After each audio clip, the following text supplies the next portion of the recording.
Warung baru ditinggal sehari, udah banyak banget kejadian yang bikin aku stres. Halo guys, kembali lagi di kegiatanku di warung sebelah prasmanan di dalam rumah. Jadi kemarin aku gak jaga warung karena ada kepentingan mendadak guys. Setelah kembali ke warung, keadaan warung sudah begini, stok pertoppingan udah habis dan barang-barang pada berantakan semua. Jadi aku mutusin buat kulakan dulu dan bersih-bersih. Dan kemarin juga ada suatu kejadian yang dar-der-dor banget, yang bikin aku emosi dan stres banget guys. Aku dapat info dari orang yang kemarin jaga warung aku itu, kemarin ada kejadian satu pelanggan yang katanya ketinggalan dompetnya di sini. Dan setelah orangnya kembali buat jemput si dompetnya, ternyata si dompetnya udah gak ada uangnya. Aku gak tahu itu beneran ada yang ngambil atau memang gak ada uangnya. Kata orangnya di dompetnya itu ada uang 300.000 dan KTP, tapi katanya cuma tinggal KTP-nya aja. Aku gak tahu orang itu bohong atau memang beneran ada yang ngambil uangnya.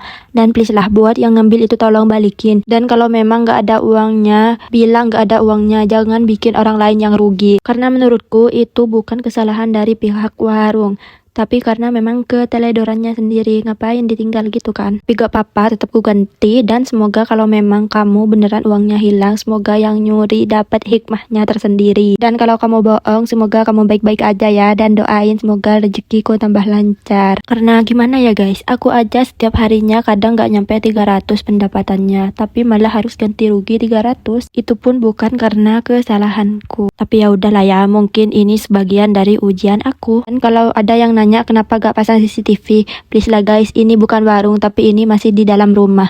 Tapi insya Allah secepatnya kalau warungnya udah jadi, aku bakalan pasang CCTV dan semoga pelanggannya makin rame. Kemarin pelanggan yang di sini di kejadian itu cuma 3 orang, 2 orang di sebelahnya dan 1 orang itu dia perginya sendiri guys. Dan tiba-tiba dia kembali bilang kalau dompetnya ketinggalan. Jadi sama pihak warung di sini disuruh ambil lah ya. Dan ternyata dia bilang kalau uangnya 300 itu hilang. Benernya aku gak mau ganti ya guys, tapi mau gimana lagi karena dia makan di sini, jadi terpaksa aku yang ganti rugi guys. Semoga bakal diganti dengan yang lebih banyak lagi. Tapi ya udahlah ya, di sini aku lagi bungkus-bungkusin kerupuk dan dibantu sama si doi. Dan tadi pagi waktu aku kembali ke sini, aku kaget banget dong karena barang-barangnya itu emang berantakan banget. Tapi alhamdulillah sekarang udah serapi ini. Dan untuk topping sebelahnya bersifut-sifutan, berkerupuk-kerupukan, minuman udah lengkap semua. Dan di luar juga udah rapi. Hati pun ikut senang. Jadi yang mau datang ke sini aku tunggu ya.